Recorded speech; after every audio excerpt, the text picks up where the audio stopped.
Pastor Emmanuel, we've seen the video. Pastor Oche has come to summarize everything. It's still targeted more towards the church. What tools can we use as individual Christians to promote the kingdom of God and preach the gospel more? What technical tools? Okay, technical tools. Please, can I have some more volume on this?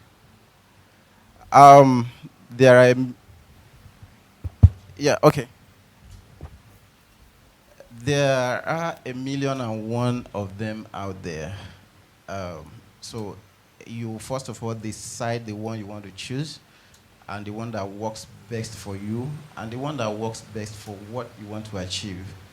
Um, the last speaker talked about Facebook and how it can be distracting, how a lot of things are going on there. And so some people might feel Facebook is too crowded, it's too busy for what I want to achieve. Let me choose a more quiet platform. Let me choose a more restricted platform. I know some churches now have their own social media.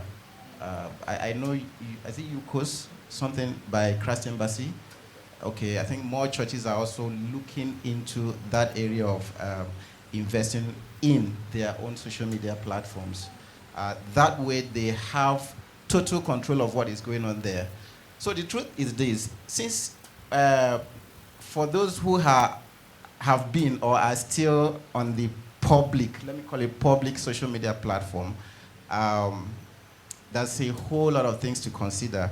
So maybe let me get your question right. Are you talking about should we dwell on the social media or technology generally? Let's dwell on technology generally. Technology generally. So I'll start this way. Using of technology, let me give this analogy. Something like using a vehicle. I don't know who knows one Volvo 240 or something that sounds very loud. Some of our daddies in front would. Aha, right? So that is a car. Some Lexus now, some slick cars that are flying around, they are all cars, right? Now, if you want to move people from point A to point B, you have people lined up. Somebody brings that Volvo, and someone brings probably a Lexus 2021 model. I know you would know the one people would quickly rush. Okay. So the use of technology is as important as upgrading with it or upgrading in it. The person that talked about social media also talked about other places of social media that people had not been exploring. For instance, Facebook ads. I'm not sure most churches that use Facebook have explored the area of Facebook ads, but it's a very effective way of reaching people you've not reached before, and then targeting where they're going to, reach you more. Maybe you want them to go more to your websites and all that. So what most people think or do with Facebook currently is get their material online, maybe sponsor it, and then when they see that 2,000 or 20,000 likes and all that, they get excited, and then they feel they are doing well. Well, in the real sense, they are not going to get the real live results that kind of figure would give them or should give them. Okay, so still talking about technology, using the analogy I gave before, reaching people is one thing. What we reach the people with is another thing. So I wanted to talk to you. I've been struggling to talk to you. I've been yearning to talk to you. At the end of the day, I ended up talking to you. That conversation, what is the quality of that conversation? Was it impactful enough? Is it going to achieve the desired result? So that is another part that churches should look into. So let me also use Facebook, for instance. Everybody wants to be on Facebook. What are you bringing to Facebook? Knowing that there are 2.8 or thereabout billion people on Facebook and about 1.6 or thereabout log in every day. If you're bringing this water to Facebook and there are 2,000 versions of, or 2,000 different brands of this water, why should I buy your own? Why should I stick with your own? Why should I come back and ask for this same water again? Right? Okay, so that's about the content you're bringing in. Then, reaching people is not just about reaching people. What kind of people are you trying to reach? I worked for a church recently, and in that church, no prejudice, no form of disregard for any language, but they use a particular Nigerian language. So that's what they used to preach. Sometimes there's interpretations, sometimes there are no interpretations. But I've worked for them twice, and I don't know how to put it, but the kind of people I see there, I expected to see that kind of people there. And then I'm sure they cannot, in their wildest dreams, expect a certain category of people in that church. Because it's not everybody that understands that language. And so you can't come to a place where you don't understand what they're saying, and then you want to come back there. Even if somebody invited you once, you don't want to come back there again because you didn't understand what they were saying in the first place. So that also applies to the way we use technology in the church space. Thank you very much. All right. So, as Christians, sometimes when we share church flyers, some of us might share. We even have to beg people to actually share the content of the church and the gospel content. So, what would be your encouragement to individual Christians? I know it's not out of the fact that I just want to do it. Sometimes we have busy schedules, and for some reason, we don't prioritize the gospel online, like content that are Christian-based. What would you encourage individual Christians to do? Like, how would you encourage them to do more in that regard? Okay, I should start by saying this. I think as much as we attempt to be or claim to be Christians offline, let's also attempt to be more Christian online. Some people can come to church, but they dare not come close to any church material online. They feel their Christianity ends with coming to church, and that's all. So, if I truly want to be a Christian, and I see a Christian material online, and I don't do anything about it, my Christianity, I think, is questionable at that point. Either I am not proud of what I have, or I feel intimidated by other things that are happening in that space. I don't know, but it's all about being more Christian online as you are offline. Thank you very much. Or as you claim to be offline. Yeah. Okay, so we've heard everything. We've watched the videos. If you have any questions, please indicate so you can ask your question. Anybody in the audience can also chip in to give their expertise or give insights or any questions that we have as regards being able to expand the kingdom using technology or technological tools and platforms. For me, I know for Instagram, WhatsApp is the best way to, at least as an individual, contribute your quota when it comes to propagating the gospel, because you can just share on your status, or you can share directly with your friends and communicate with them. So do we have any question from anybody as regards this topic? I know it's a very straightforward topic, and most of us already got the message. But if you have any question, please, let's ask. All right. Challenges people have. Okay. All right. My name is Wale. Yes. Wale Adeboye. Yes, sir. Go on, sir. All right. I want to, using social media to promote the gospel and all that,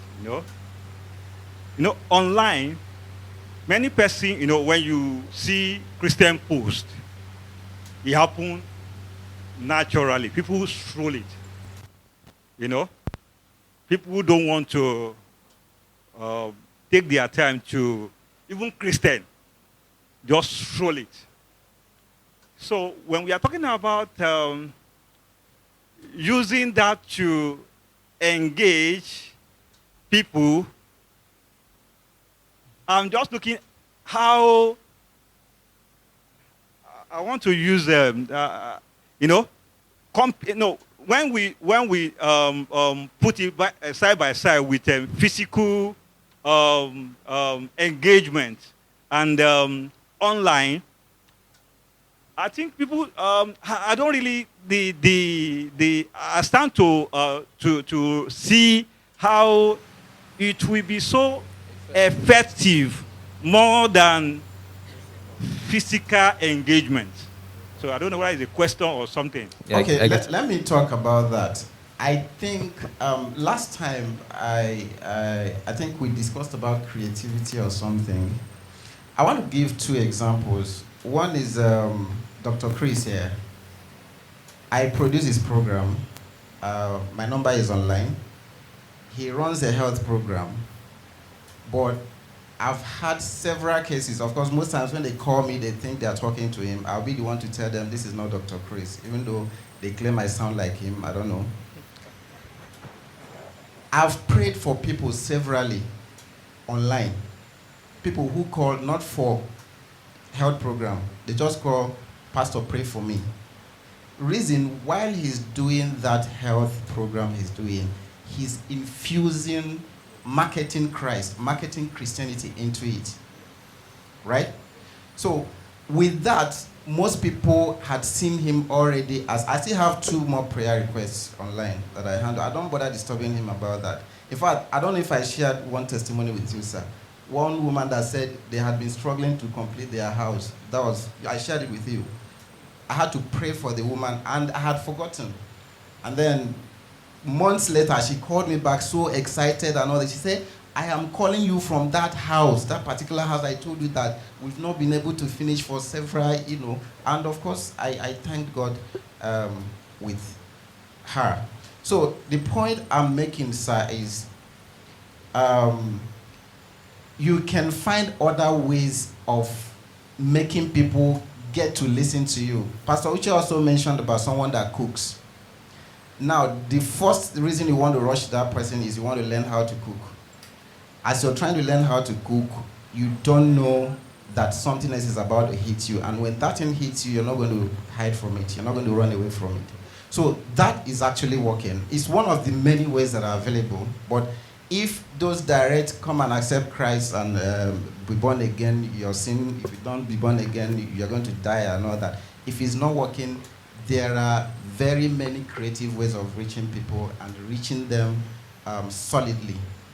Thank you very much. Okay. If you want to add to that, Okay. I have a question. Also, if you have challenges, if you are facing any challenges with using technological platforms and tools to preach the gospel, just let us know so that we can trash them out here. Okay. Sure. Thank you. Concerning what Mr. Wally said, why youths or people scroll the Instagram thing. That question, the people to answer that question, they can't give us the answer now. But rather, we should look for how we can encourage such culture. When he asked that question, I am thinking. I'm privileged to work with Redeemed Church for their Papa Deboye birthday stuff, and I kind of scan that environment. I see that these people, instead of asking questions, they have answers to some questions. They gather a group of youths together, organize them. I don't know. They spend a lot in that event. I've been there twice, contracted for that, twice for their 1 week back-to-back praise thing. They gather youths together, and while we are there, both the contract staff and the church member and the freelance people, they gather them together and sponsor those guys, feeding, everything, feeding, accommodation, and everything. They give it to them. What do they want? They want them to just publicize that event. I think that is what we should be doing. We do come here, complain of the same thing, of saying that people are not posting. What I would suggest is, I can't undo that aspect. What about is a suggestion that I should gather numbers of youths, numbers of youths, their work is to, any flyer that is publicize it. So if we have 20 people publicizing that same flyer that is posted on Airstone page, I think we have started building a culture. We've started building a culture of reposting church things. So this group of youth, their work is just to, they can be honorary floor member. I think that's where we get it wrong. Honorary floor member can be working for God, even hearing the gospel. People are, these guys just come to church, normally hear the word, but anytime the stuff is being posted online, they publicize it. Now, if I have like 1,000 followers, my 1,000 followers that have seen what I post from Airstone.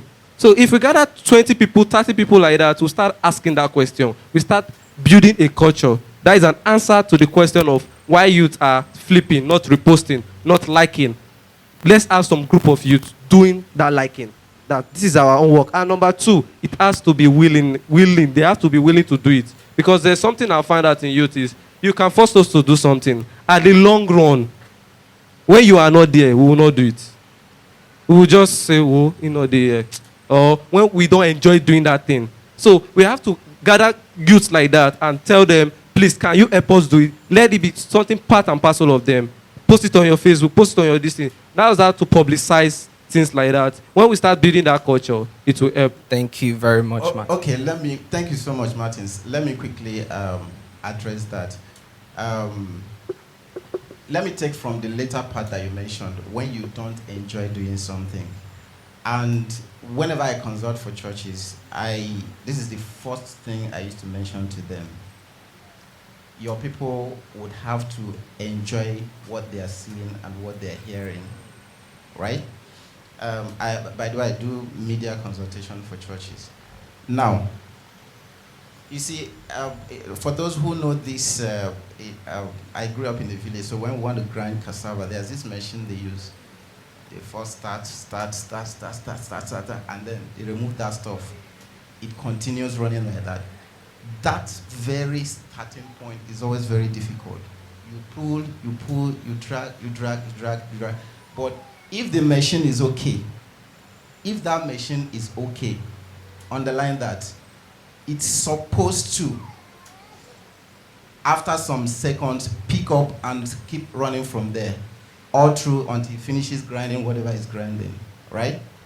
And so if it's not working, you don't always blame that pulling. You open the engine, find out, is there what is making this thing not pick? But because it's the same energy you use to start it other times or start other machines that you're trying to use to start that one, but it's not picking, right? So there are internal questions which we might not start to talk about now or answer now. But like you said, if people don't enjoy what you're doing, so one, how do you make them enjoy such things? Those that are not enjoying the things, are they talking? Are they saying, this is why we are not enjoying this thing? I had always talked about quality, and I have reasons. Probably because of my personality. If I'm checking some stuff online, that first video we watched, if I was watching it online, I could watch that video for maybe over 2 hours, if I have the data. And you should know the reason. The video is clean, the sound is top notch, everything is just on point. So that alone is enough to keep me for 2 hours, even though the content is very rich. But that's the starting point. So you have something, the content is superb, and then at the end of the day, you're not able to, should I say, endure that material for like 5 minutes, and you're still going to 2 hours. Within 5 minutes, you're gone. It's a problem. So I'm still talking about sharing stuff online and all that. You have to be proud of what you have. There's somebody I've been trying to visit, and the person has not allowed me to visit him, and the person is an important person to me that I should visit. And I know the reason. Should I say, he doesn't want me to see where he stays, or he's not proud of where he stays.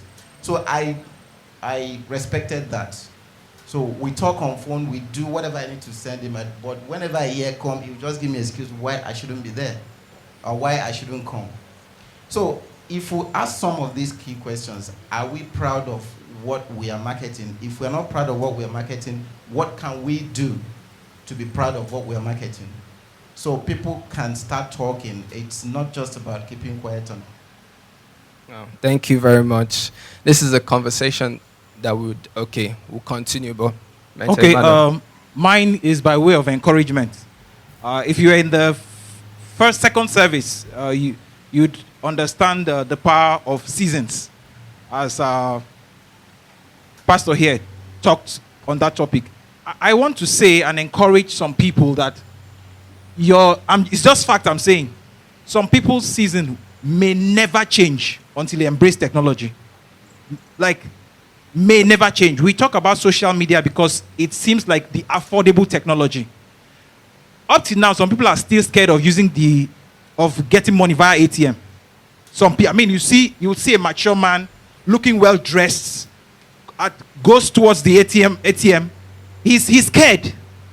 I'm saying we must find some way to break that fear barrier and move forward. So if there are ways of accessing some kind of technology, do that. You can learn websites, you can learn graphics design. Kids are learning coding. You can learn, just find a way. If you're scared, some people are afraid. They don't want people to see them as being ignorant. There are classes for people who look as if they're ignorant. Just do all you can to learn. And where you can, make friends with people who know. Because it's a play and pay economy. If you don't pay, you are not allowed to play. So as much as possible, this is my encouragement. And then speaking on social media, what we can do with what we have per time. We may not have money to push, but at an individual level, we talked about it, and we started seeing changes. I feel terrible because there's a big complaint online right now that influencers, those who push skit programs, are now showing porn. And you agree. It's a season for showing porn for skit makers. If we don't begin to push, if we don't rise up to understand these things, we may not be able to go as far as we ought to. It is also not a mistake that you see that the average influencer, an artist in Nigeria, has 4 million followers, 1.5 million followers. Then you check the most popular pastor in Nigeria, for example, you see 50, 100. Influence is influence. But we may not be pastors, but we have a way of pushing the funnel, doing what we can. Because at some point, that man even influencers get depressed and they need to speak to somebody. Guess who they will talk to? It may just be that person who has exemplified that lifestyle online. I'm not doing as much as I should. I don't have all the money. But I can sense that you have joy. I can sense that you're happy. I can sense that you have a wonderful family. How can I get a glimpse of that? And that's how it begins to affect people. It's not everyone we see online that will come to church. But there are people that look at our post and believe, actually, Christianity is alive. Being a believer is alive. Things like that. Thank you very much. Okay.